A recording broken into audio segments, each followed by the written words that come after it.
Welcome everybody. My name is Mike Bakken. I'm with LegalShield. I've been doing identity theft workshops for the past 9.5 years.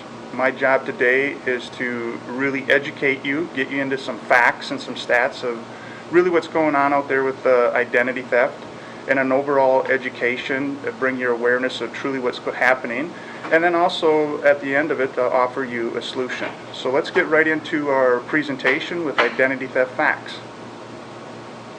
The Federal Trade Commission reports that identity theft has been the #1 consumer complaint for 13 consecutive years in a row. Over 623 million Americans' identities have been reported lost or stolen since January 2005, which I find very interesting about that 623 million is there's only 300 and some million people that live in North America. And what that is stating is that some of our information has been compromised, stolen several different times. 623 million Americans' identities have been reported lost or stolen since January 2005. Over 400,000 dead people opened bank accounts last year alone. The revenue from trafficking financial data has surpassed that of drug trafficking, in which I find that also very interesting because it's more safer on the identity theft side than it is on the drug trafficking side, and that's why you see that alarming statistic. Over 3.5 million children have already fallen victim to identity theft in the U.S., and that's continuing going up on a rise. Unfortunately, a lot of the child identity theft has to do with family members of some sort that their credit has been destroyed. Identity theft is posed to increase by a factor of 20 over the next 2 years. The criminals are still trying to figure out what to do with all the data. There are currently over 19,000 new identity theft victims every day. Every single day, 19,000 new people are being hit with this horrific crime called identity theft. You are 3 times more likely to have your identity stolen than you are to have your house or car broken into. And I think that's an alarming fate there, so I just want to read that one more time. You are 3 times more likely to have your identity stolen than you are to have your house or car broken into. And I'll come back to that in a moment. The average dollar amount charged in identity theft is in excess of $92,000. The average time taken by a victim to restore their identity is in excess of 607 hours. Most identity theft issues are non-credit related. And I want to hit that again. Most identity theft issues are non-credit related. It doesn't mean that the criminals, the thugs, the bad people will compromise or take their money. What it's really stating is identity theft is more than just the financial part of it. In fact, the financial you'll see in our presentation is the smallest form of identity theft. It takes about 60 seconds to find out that you are a victim of identity theft. An average of 600 hours to restore your identity. Common types of identity theft. This is where I want to spend some time in educating you on the different areas of identity theft. Again, the financial side is the smallest form of it, and we'll get into each aspect of the different forms of identity theft. There's character criminal, there's employment, medical, financial, driver's license, and minor. Out of the slide that you're looking at, if I were to ask in a room consensus of people and say, what's the first thought when you think of identity theft, 9 out of 10, if not 10 out of 10, would come back and say the financial side of it. And again, people are focused on the money side of it, but that happens to be the easiest form of doing identity theft, and yet it's the highest public awareness, but it's the easiest form to resolve. The #1 problem out there is medical identity theft, followed closely by Social Security identity theft. In fact, I live in the Minnesota market, and our Minnesota #1 problem that we have great working relationships with law enforcement, detective, and the #1 problem in our state happens to be Social Security identity theft. And what does that mean exactly? That people are taking our information, they're working, they're getting a job, 1099, and guess what? It's our Social Security number, and now they're not paying taxes on it. That becomes a huge, huge problem. Medical identity theft, what does that mean? It means that people are taking our information, our data, they're doing medical procedures in our name, and now we're stuck with it. Again, those are the 2 most serious problems out there right now, but yet if I surveyed a room of 50, 100 people, they'd be the least. So most of these people won't even think of medical identity theft or Social Security identity theft. Driver's license identity theft, they have their picture on it, but it's our information. So maybe now they're not showing up for a court area. Maybe they had a DWI. Again, their picture, our information. Well, who does that warrant go out for? Who does that arrest record go out for? That's after us. That becomes a nightmare, a very serious problem. And again, minor children identity theft. That's where, unfortunately, these thugs are prying on these young kids and taking their information, their Social Security, and working in their names and causing havoc in their life. And all forms of identity theft are 100% a character criminal. They all have legal issues behind them. So let's get into some more education here. On the character criminal, you'll now see videos of each one of truly what's going on in those ones. The first one is character criminal. Every time Stancy Nesby looks in the rearview mirror, she can't help but wonder if she's about to be pulled over. Everybody needs to put themselves in my shoes and know that this could happen to them.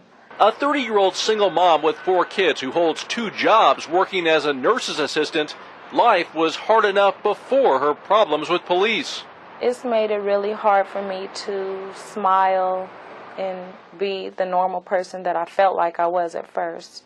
It started 4 years ago when Stancy was pulled over for speeding in the Bay Area. She admitted going too fast, but couldn't understand why she was being arrested. I ended up going to jail that day. They didn't believe anything I was saying. It turned out Stancy had a warrant for her arrest. The police databases showed she'd been busted for cocaine possession here in San Francisco's seedy Tenderloin district back in 1999, but that she never showed up for court appearances. Stancy had to spend 3 days in jail. The problem, she was innocent. Police later confirmed it when her fingerprints didn't match the real suspect who had used Stancy's name. I've had nightmares about this. She says police told her they'd fixed the problem, but 2 months later, Stancy was arrested again, this time at her home in Berkeley. Once again, she says when the officers discovered the error, they told her they'd help her clear her name. But 3 months later, Stancy was arrested again in yet another jurisdiction. And it didn't end there. From 2002 to 2004, Stancy was arrested or detained 7 times by 5 police departments. In one instance, hauled off right in front of her children. The kids were crying, and basically they ended up, throwing me on the ground and sticking their knees in my back. The next one that you're going to take a look at happens to be Social Security. Again, these are real victims that have been interviewed from Today's Show to CNN. And this one also is a really Social Security one, and you won't believe this when you watch this one. Audra Schmierer has been a stay-at-home mom for 6 years. Now that her son's in school, she wants to return to work, so she applied to a temp agency. They called me 3 or 4 hours later and said, Mrs. Schmierer, I don't understand why you're applying. You already work here. At a big tech company, a similar experience. Here's my driver's license, my passport, my Social Security card. I gave them everything. And she said, well, really, how can you actually prove you're you? What if those people have the same documentation you do? Schmierer has discovered more than 200 illegal aliens throughout the United States are doing jobs Americans supposedly won't do by using her Social Security number. They work in fast food chains, cosmetic companies, even receive dividends from Microsoft. I started to gather all this information and really found out how extreme the situation was. It's scary. Her ordeal began last year with a bill from the IRS for nearly $16,000 in back taxes for a job in Texas. She lives in Dublin, California. My husband was actually quite upset. He asked me when I had ever been to Texas. She tracked down the illegal alien whose phony tax return triggered the IRS bill. He told her he bought her Social Security number and a fake green card at this Texas flea market. I don't understand how illegal aliens can come across here and commit a felony. Identity theft is a felony. And be excused from that felony to continue living their life when I cannot live my life. By January, Schmierer faced a $1 million IRS bill. She was temporarily detained by Customs returning from a foreign business trip with her husband, and her Social Security account now shows a zero balance, erasing 14 years of work before her marriage. Social Security right now sends me to IRS. IRS sends me to Social Security. Every now and then they'll send me to the FTC, whom I have a case with. No one wants to do anything about it. Right now, I have nowhere to go. Schmier spends several hours a day trying to clear her name. The IRS has canceled her bill, but Social Security won't give her a new number.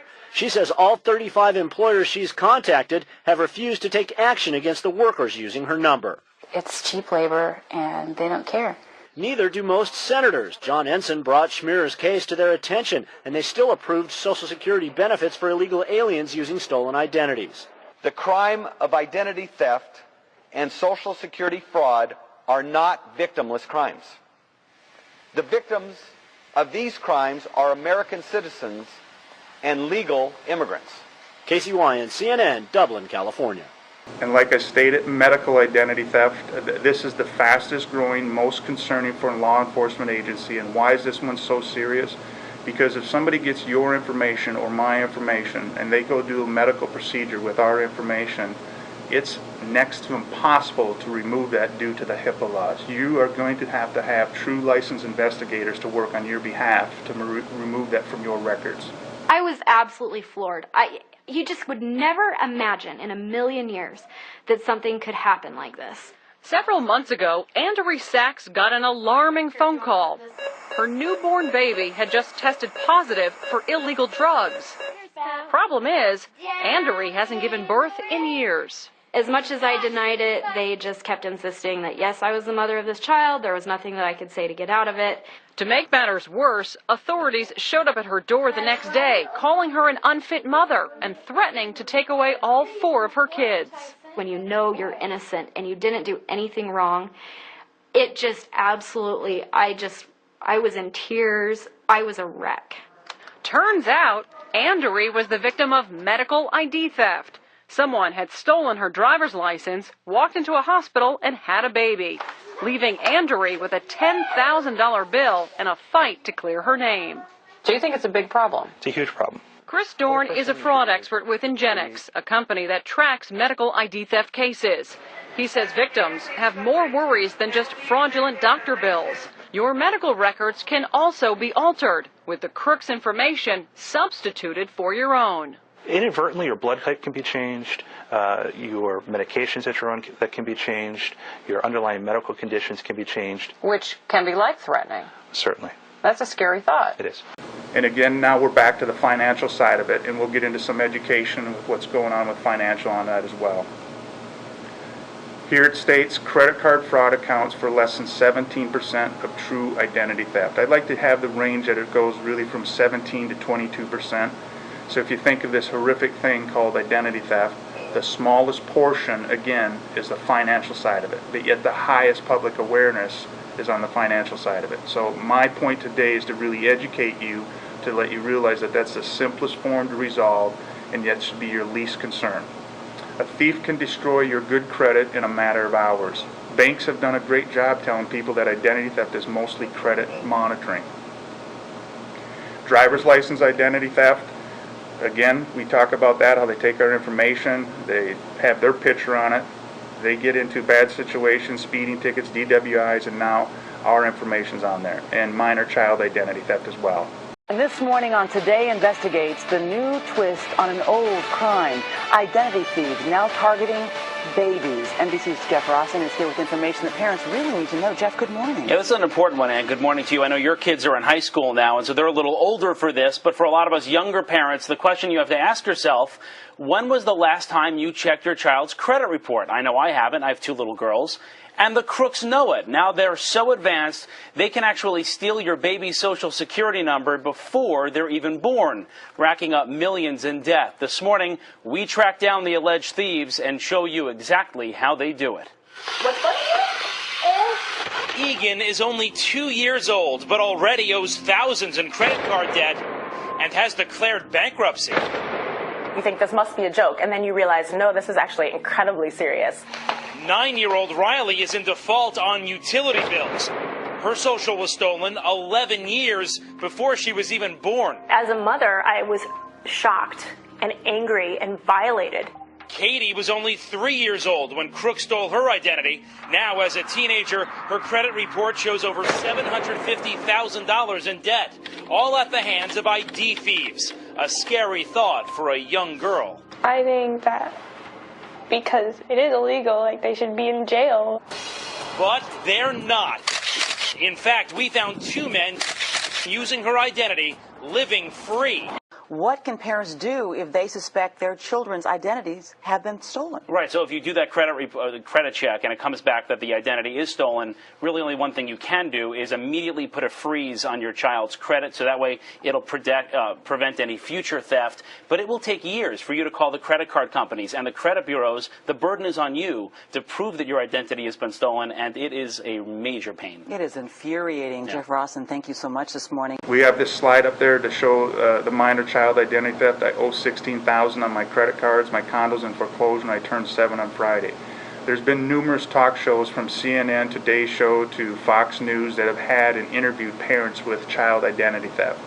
And those are some great resources. You can go back and just Google that thing called identity theft and look at some of those unfortunate stories, what's going on with that. So obviously the education is important. We want to get your awareness. Again, identity theft is more than just the financial side of it. But we're not here to use the scare tactics or anything of that. We want to educate you on that, and I think the videos do a great form of that, and our facts and stats to let you know where it's at. But now what do? You've been educated, now what? Well, we want to talk now about an identity theft plan recommendation. And this is an identity theft policy that can protect you and your family. There's monitoring plans out there, there's reimbursement plans, there's fraud alert service plans, but the most important plan out there, the one that you need to be concerned about as a consumer, is that it has an attachment called restoration. And I'm going to use the restoration format no different than your automobile insurance, your homeowner's insurance. If there was a serious situation where Mother Nature blew the roof off the shingles off your home, you have a plan that the contractors would come in, the adjusters would come in, and they would restore that roof to its original, or that siding or whatnot of that home. Or if you got in a serious car accident, you have automobile insurance to bring your car to the body shop, and they would restore your vehicle to the original.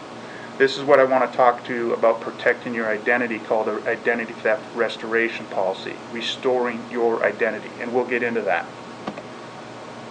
So the product is Identity Theft Shield. It's provided exclusively by Kroll Fraud Solutions Group, and I'll talk more about who Kroll is at the end of this. But this is, first off, it protects the entire family. It covers you, your spouse, or significant other. It covers your children all the way up to age 18, so any minor children are also inclusive and protected in this policy. What it gives you is it gives you a complete credit analysis. It has a starting point. So you're going to be able to look at a situation, everything that you've had in the past, you're going to be able to see that. A lot of people, unfortunately, have been hit with identity theft and they don't even realize it 14 to 16 months afterwards. So this is a great point for you and your spouse to review this, to see the situation. It's a soft pull. It does not affect your credit. The next area, what they do is they do a 24-hour credit monitoring. So they're watching, and when I say they, that's Kroll. Kroll's monitoring to make sure anything that's not on there or anything that does hit there, that they alert you. So let's say somebody tries to take out a mortgage in your name. You would get what they call an identity theft fraud alert. It would come via email. You'd open it up. In the information in there, if it's not your information, that's when you would contact Kroll. And I'll get into exactly what the Kroll would do, the licensed investigators. They would step in on your behalf, and they would do a complete full restoration to pre-theft status on all forms of identity theft, from driver's license, medical, financial, social security, character criminal, social child identity theft. A licensed investigator is going to be assigned to your case, and they're going to do and come in and do complete full restoration to pre-theft status. And again, that also covers minor children. A little bit about Kroll. Kroll is the world's leading risk consulting company. Kroll has actually been around for 40 plus years. They have been in the risk mitigation entity for the past 40 years, primarily most in corporate America. But the fall of 2002, they started seeing this horrific trend on personal identity theft, so they got involved with the personal policy. So rest assured, you have the best, the sophisticated, the best agency in the world that's going to be on your back to protect you from this horrific crime called identity theft. They're headquartered in New York. They're founded in 1972 by Julius Kroll. They operate in 65 cities, 33 countries, with over 3,800 employees. Kroll maintains a superior expertise in monitoring credit and restoring the lives of identity theft victims. The next step would be up to you. We shared with you now exactly what it is, the horrific, serious problem of identity theft. The FBI has stated that it's not a matter of if you're going to get hit with identity theft, but when you get hit with identity theft. You want to have this policy in place to give you and your family peace of mind. And again, I like to use the analogy, it's no different than homeowners insurance, vehicle insurance. You have that for asset protection, to protect those assets. Well, your identity, rest assured, is more valuable than that car you're driving or more valuable than your home. And this is protecting your identity. With that, thank you.